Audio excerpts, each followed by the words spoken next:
네, 여러분 반갑습니다. 시바쌤입니다.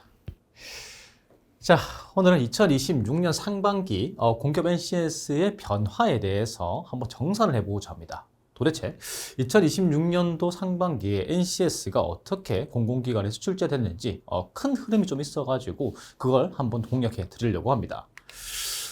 일단 저는 결론부터 말씀드리는 거 좋아하잖아요. 그래서 결론부터 쭉 한번 말씀드려 볼게요. 첫 번째, 이 NCIS라는 시험이 정말 대행사마다 다르고 그다음에 기관마다 다르고 이랬는데 2026년 상반기가 되면서 일단 변화가 좀 끝난 느낌이에요. 뭔가 정리가 됐어요. 그래서 내년에 이제 지금 개정이 예정돼 있죠. 직업 공통 능력으로 이제 개정이 예정돼 있는데 2026년까지는 이제 뭔가 변화가 좀 끝났고 뭔가 정리된 느낌이다. 이렇게 이제 생각을 하시면 돼요. NCS라는 시험 자체가 뭔가 정의된 느낌. 그러니까 대행사에 따라서 차이가 많았던 게 2025년, 그 다음에 더 심했던 게 2024년 이렇다면은 2026년에는 대행사별로 차이가 그렇게 크지 않아요, 지금. 그래서 보통 여러분들이 NCS 시험을 준비하실 때, 요번에 이 기관을 준비하는데 대행사가 어디지? 이 대행사는 어떻게 출제하지? 이런 걸 생각하면서 준비를 했는데, 이 대행사 중심의 준비 효과가 좀 미미해진 감이 없지 않아 있습니다. 그러니까 대행사별로 차이가 별로 없어요, 지금. 그리고 또 특징적인 건 순수 암기 모듈이라고 하죠. 그러니까 NCS 워크북이라든지 배포 자료에 있는 문제 거의 그대로 출제를 하는 거, 외워야 되는 거죠. 그런 게 거의 종말이 됐어요. 자, 그리고 연산법, 여러분들이 뭐 분수, 대소, 비교라든지 아니면 어림산이라든지 이런 것들을 많이 쓰시는데 이것도 조금 안 되게 공통적으로 많이 변한 것 같아요. 물론 이제 되는 대행사들도 있지만, 그리고 독해 문제의 비중이 확 늘었습니다. 지금 문제 유형을 보시면 거의 50문제 기준에 적어도 7문제에서 8문제는 그냥 이제 읽고 푸는 문제, 일치 문제예요.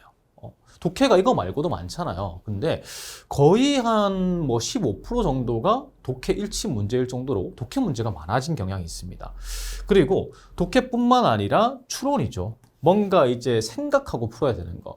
만약에 그 선지에 있는 거, 그 다음에 지문에 있는 거 단어가 똑같이 이제 제공이 되면 이걸 일치 문제라 그러고, 보통 이제 지문에 있는 어휘와 그 다음에 선지에 있는 표현이 좀 다를 때 우리는 재진술 유형, 그러니까 이제 추론 유형이라고 하는데 그런 유형이 좀 많아졌습니다. 즉, 그냥 독해가 많아졌어요. 그래서 이런 이제 변화들이 있는데, 이런 변화들을 상세하게 한번 설명드리고자 합니다. 그리고 어떻게 2026년 하반기를 대응해야 되는지 제가 자세하게 한번 설명을 드릴게요. 이거는 이제 종합적인 거고 하나하나. 그리고 시중에 지금 틀린 정보들이 좀 도는 게 있어가지고 이거 한번 바로 잡고 가겠습니다. 시중에 있는 뭐 유튜버나 블로그에서 이런 얘기가 많아요. 지금 직무기술서 기반으로 2016년부터 뭔가 출제가 되는 느낌이다. 이건 굉장히 신박하고 환상적인 개소리입니다. 굉장히 강력한 표현을 제가 썼는데 이게 이유가 뭐냐면 기업의 직무가 한두 개가 아니에요. 그리고 기업의 채용 예산이 많지 않은 이상 그 직무별로, 직렬별로 필기시험을 따로 출제한다? 이건 말이 안 됩니다. 물론 전공시험은 따로 출제할 수 있는데 보통은 NCS 문제 같은 경우에는 공통으로 출제를 하고 뭐 나눈다면 오전, 오후 정도 나누는 이 정도로 출제를 한단 말이에요. 그렇기 때문에 직무기술서 기반으로 만약에 출제가 된다면 직무마다, 직렬마다 문제가 달라야겠죠. 이게 안 된다라는 거예요. 대행사에서는. 뭐 그 예산이 많지 않은 이상.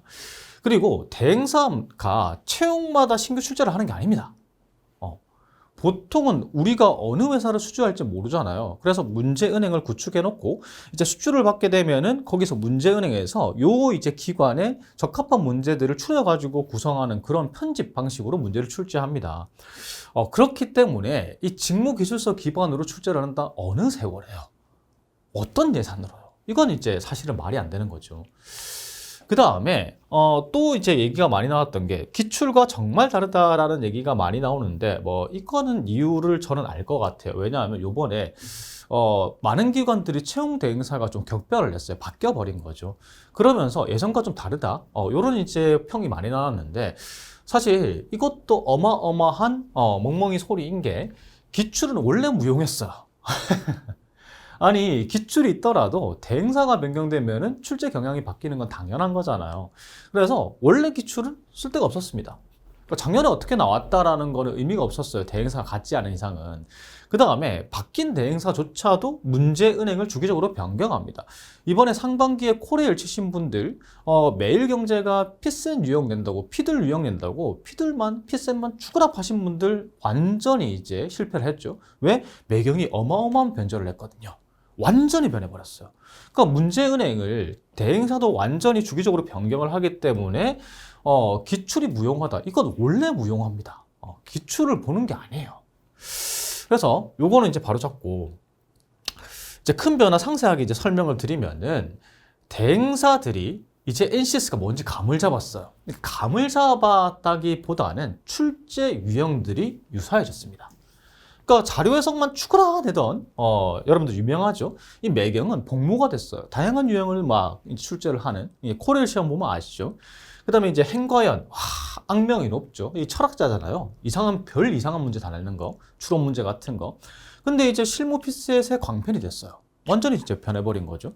그 다음에 인크루트 같은 경우에는 깔끔한 피드레 대명사, 그리고 이제 연산법 같은 게 안 통하는 이런 걸로 유명했는데, 인크루트가 이제 연산 문제도 많이 내고 뭐 기존에 내지 않던 이제 피들 외의 문제들을 또 내기 시작했어요. 응용 수리를 내기 시작했고, 그 다음에 때에 따라서 또 추론을 내기도 시작하고, 그 다음에 이제 ORP 같은 경우 인바스켓 문제, 뭐 케이스 문제가 대단히 유명했는데, 그냥 뭐 그런 유형, 아예 완전 NCS 같지 않은 유형이 아니라 추론 정도 그런 유형으로 바뀌었고, 그 다음에 사람인 휴노, 얘네들은 변하지 않았어요. 거의 그대로 뭐 인적성 반, 뭐 NCS 반 이렇게 출제를 하고 있는데, 이걸 또 중소대행사들이 따라하기 시작했습니다. 원래 중소대행사가 문제 진짜 이상하게 내기로 유명했거든요. 그러니까 이제 우리 대한민국의 법상 2억 이하의 공공기관 입찰의 경우에는 중소기업을 줘야 되다 보니까 채용 규모가 작으면은 이제 우리가 이름 들어보지 못한 중소대행사가 이제 대행을 하게 됐고, 이때는 진짜 문제가 어떻게 나올지 몰랐거든요. 근데 중소대행사들조차도 약간 사람인 휴노를 따라하거나 인크루트를 따라하거나 그렇게 문제 수준이 올라간 느낌입니다. 그러니까 정리를 하면은 그냥 중간에서 만났어요. 이게 뭐 상향평준화도 아니고 하향평준화도 아니에요. 중간에서 만났습니다.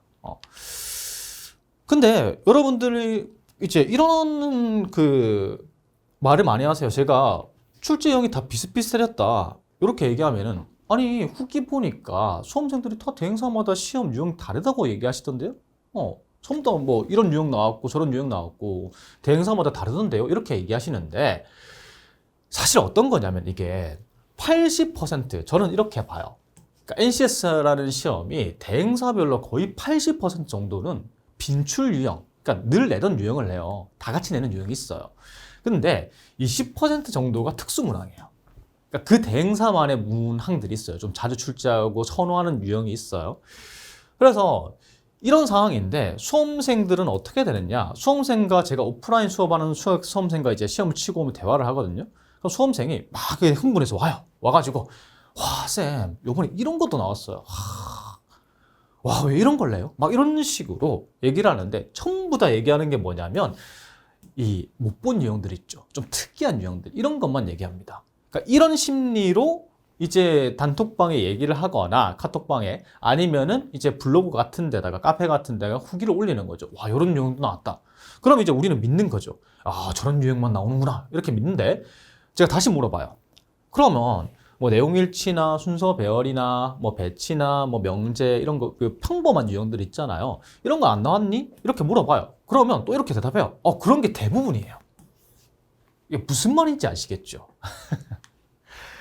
그러니까 이게 블로그나 이런 후기들을 보면은 80%의 빈출, 그러니까 우리가 늘상 보던 유형에 대해서는 얘기를 안 하고 20% 좀 특이한 유형들 있잖아요. 이런 것만 얘기를 하다 보니까 그게 커 보이는 거예요. 그러니까 실제로는 그냥 나올 유형이 나오는 겁니다. 그러니까 80%는 거의 대행사별로 똑같다고 보시면 돼요. 나머지 20%가 좀 다른 거죠.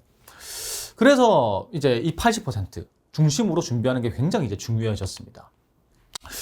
그리고 또 시중에 이제 이런 얘기가 있어요. 피드령이 좀 많아진 거 아니냐. 피셋이나 피드령, 그러니까 자료 해석 형태의 문제가 좀 많아진 건 아닌가. 이렇게 이제 얘기하시는 분, 질문하시는 분이 오프라인 수업에 간혹 있으신데, 이건 정답에 가까워요. 2026년도 상반기 대행사들의 피들 비중의 평균은 한 40% 정도 된다고 보면 됩니다. 그러니까 의수문만 치는 데도 있고 의수문 외를 치는 데가 있는데 의수문 외를 치는 데는 거의 다 그 외 과목은 모듈형이니까 40%면 꽤 체감상 높은 거예요. 그리고 정말 이제 피드형, 피셋형 출제사라고 여러분들이 느끼시는 대행사 같은 경우에는 한 60%입니다. 그러니까 평균적으로 한 절반, 50% 정도가 자료 해석 형태로 지금 문제가 출제되고 있다고 보는 거죠. 근데 사실 피드령이 많아졌다라는 거는 그동안 피드령을 안 내던, 그러니까 자료 해석 문제를 비중이 좀 적던 데가 올린 거예요. 근데 반대가 있어요. 이게 그간 이제 매경 같은 데가 대표적이죠. 자료 해석만 주장창 내던 데가 이제 보험을 들기 시작했어요. 그러니까 너무 한쪽으로 내게 되면 뭔가 이게 불만 상황이 생기거든요. 그러다 보니까 이 한쪽 유형만 내기보다는 이런 식이에요. 응수를 안 내던 데는 응수를 내기 시작하고 모듈을 안 내던 곳이 응용 모듈을 내기 시작하고 뭐 논리 퍼즐 문제 같은 경우 그러니까 뭐 명제나 참거짓 이런 걸 안 내던 데서 내기 시작하는 거예요. 그러니까 중간에서 만나지는 거죠. 그래서 전체적으로 이게 2024년에 이제 NCS 배포 문제가 있거든요. 공정채용 사이트 가면은 그 문제 유형의 약간 업그레이드 버전인 것 같아요. 전체적으로. 그래서 출제가 특수 유형의 비중 차이, 그 다음에 피셋의 비중 차이만 조금 있을 뿐. 근데 크지 않아요, 지금. 많이 줄어들었어요. 2026년 상반기를 보면은. 그냥 나올 유형을 다 출제하는 그냥 종합 선물 세트 같은 느낌이 지금의 시험입니다. 그래서 결론을 정리해드리면 요래요. 이게 2026년 상반기의 결론입니다. 대행사들이 평준화됐습니다. 80%의 공통 유형과 그냥 좀 특이한 20%의 대행사 유형으로 내는 게 지금 현실입니다. 근데 확실하게 멸종된 건 순수 암기, 그러니까 워크북을 암기해서 푸는 거는 거의 멸종이 됐어요. 대부분 그냥 읽고 푸는 독해 형태죠. 상황형 응용 모듈 형태의 문제가 많이 나옵니다. 그래서 사실은 기본서를 오래 잡고 있으면 안 될 것 같아요. 기본서에 있는 게 보통 순수 모듈이 많잖아요. 그리고 이제 독해가 정말 많아졌다. 그러니까 독해가 많아진다는 건 시간이 부족해지는 거예요. 그래서 일치 추론 문제, 이게 다 읽어야 되잖아요. 이런 문제, 이게 전독 문제라고 저는 표현을 하는데 전체를 다 읽어야 되는 문제 비중이 커지다 보니까 이게 사실 독해 문제가 의사소통에만 나오는 게 아니거든요. 문제 해결에서도 나오고 그 다음에 기타 과목에서도 일치, 불일치 문제는 많이 나오는 편이에요. 그러니까 이런 게 많아지다 보니까 대다수의 지금 기관들에서 상반기의 평이 뭐냐면 50문항 기준으로 한 15문제, 20문제를 손도 못 댔다. 이런 평들이 많아요. 그러니까 시간 관리가 정말 중요해진 거죠. 골라 푸는 능력이 중요해진 겁니다. 그 다음에 수문자에서 보통 연산 문제가 나오는데 연산법이 안 통하는 이제 대행사들이 좀 생겼습니다. 그리고 그 빈도가 좀 높아진 것 같아요. 그래서 뭔가 이게 독해 연산 피지컬 100이 되어가는 느낌? 그런 느낌의 시험입니다. 그리고 종합 선물 세트, 그 웬만한 유형이 다 나오는 그렇게 이제 정리가 되는 거죠. 그래서 그럼 어떻게 대응을 해야 되느냐? 자, 차근차근 설명을 드릴게요. 첫 번째, 일단은 만약에 처음 시작하시는 분이든 상반기 때 낙방을 하셨던 사람이든 공통 빈출 유형부터 건드려야 돼요. 그러니까 다 채용 대행사마다 공통으로 내는 유형이 있는 거예요. 그냥 모의고사 사서 풀고 그 다음에 기본 사서 푸는 게 아니에요. 공통적으로 많이 내는 유형들이 있는데 이거 가지고 기본 점수를 만드는 겁니다. 그 공통 유형들을 나중에 좀 보여드리겠지만은 뭐 그 유형마다 풀이법이 있고 접근법이 있고 있어서 이걸 먼저 배운 다음에 반복 트레이닝을 하는 식으로 이거부터 건드려야 돼요. 그러니까 대행사들이 내는 특수 유형을 갖다가 요번에 이 대행사는 이런 문제 낸다더라 해가지고 막 그거부터 시작하면 안 되는 거예요. 일단 기본 점수를 만들어야 돼요. 80%는 여기서 나오니까요. 그 다음에 채용 공고가 떴다 그러면은 그때부터 그 기업 중심으로 공부를 하는 거예요. 대행사를 알아보고 그 다음에 그 대행사에 맞춘 문제집이 있겠죠. 뭐 신간 문제집들, 모의고사 문제집 그런 것들을 갖다가 사가지고 대행사 중심의 특이 유형은 그때부터 준비를 하셔도 늦지 않습니다. 20%니까요. 요거 가지고 기본 점수 만들고 요거 가지고 합격화 만드는 거예요. 그 다음에 지금 디지털 능력이 새로 생겼죠. 이게 정보 능력에서 변화된 건데 이걸 지금 그 2026년도 하반기부터 이제 공개가 됐으니까 이걸 그 채용 공고 그러니까 평가상에 넣는 기업들이 많이 속속들이 생기고 있습니다. 그래서 미리 한 번쯤은 봐두는 게 좋지 않을까 이렇게 생각을 해요. 그래서 이게 이제 큰 흐름의 대응 방안입니다. 대행사별로 뭐 모듈형 출제사냐, 피두령이냐, 피셋형 출제사냐 이건 거의 의미가 없어졌어요 이제. 이걸 판단해서 그 준비를 해야 되는 거는 대행사별로 너무 다른 시험일 때의 얘기인데 그렇지 않다는 얘기죠. 이제 평준화 시대예요. 그러니까 NCS가 뭔가 정의된 느낌입니다. 뭐 내년에는 어떻게 될지 모르겠어요. 근데 2026년은 일단 이렇다라는 거야. 그래서 제일 중요한 건 빈출 유형들 위주로 기본 점수를 만드는 게 정말 중요한 시험이 NCS가 돼버린 겁니다. 어느 정도 이제 뭐가 나오는지 정해져 있다는 거죠. 그래서 제가 몇 개 한번 보여드릴게요. 제가 이 관련해서 지금 이제 그 내용을 정리하고 있고, 그 다음에 관련해서 이제 그 서적을 출간하려고 준비를 하고 있는데, 제가 이렇게 유형별로 해서 모자이크 처리한 거는 이제 나중에 제가 공개를 드릴 거예요. 나중에 이제 다른 영상에서 후속 영상에서 제가 이제 정의가 다 되면 공개를 드릴 텐데 대표적으로 지금 보시면은 이런 문제가 자주 나온다는 거예요. 그러니까 늘상 여러분들이 보던 문제죠. 내용일치 문제. 빈도 보이시죠? 그러니까 50문항 문제 치면요. 그냥 평균적으로 7문제가 나와요. 그러니까 저걸 잘 풀면은 7문제를 맞추는 거죠. 경쟁력이 생기는 거예요. 그래서 요 11가지요. 상위 11개 유형만 다 더해도 거의 기본 점수를 만들어져요. 그러니까 저 유형대로 연습을 해야 되는 거죠. 그리고 나머지 이제 유형들, 그러니까 막 이런 거 있잖아요. 어법이 나오는 대행사가 있고 안 나오는 대행사가 있고, 뭐 응용순위 농도가 나오는 대행사가 있고 안 나오는 대행사가 있는데, 여러분들은 저런 데 꽂히신다고요. 저 대행사에서 저 유형을 냈는데 저거 풀어야지 이렇게 하는데, 실상 보세요. 응용순위 농도 같은 경우에 출제 확률이 0.3문제입니다. 여러분들이 50문항짜리 NCS를 3번 치면 한 번 볼까 말까 한 유형이 그 빈도예요. 그러니까 사실 이걸 갖다가 중점적으로 공부한다? 망하는 거죠. 그래서 상위 11개 유형, 그러니까 공통적으로 많이 출제되는 유형만 풀어도 합격성 근처의 기본 점수를 획득할 수 있고요. 후기 보고 단골 손님인 이런 거 있잖아요. 이런 거 보고 이런 거 축구장창 외우고 사자성 한 200개 외우고 이렇게 하면 투자 대비 효율이 안 난다는 겁니다.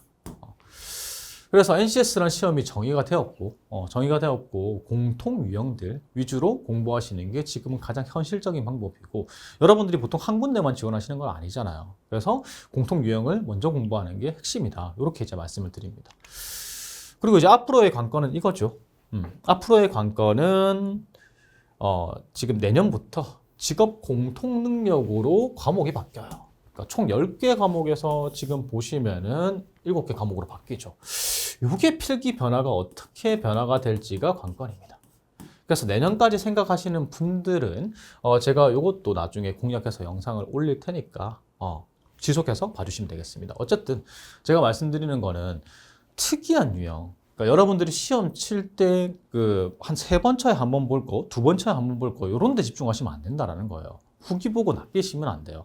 그냥 공통적으로 많이 나오는 유형들이 있잖아요. 이건 딱 보여요. 문제집 보면은 이런 유형 본 적 있는데 그게 공통 유형입니다. 빈출 유형입니다.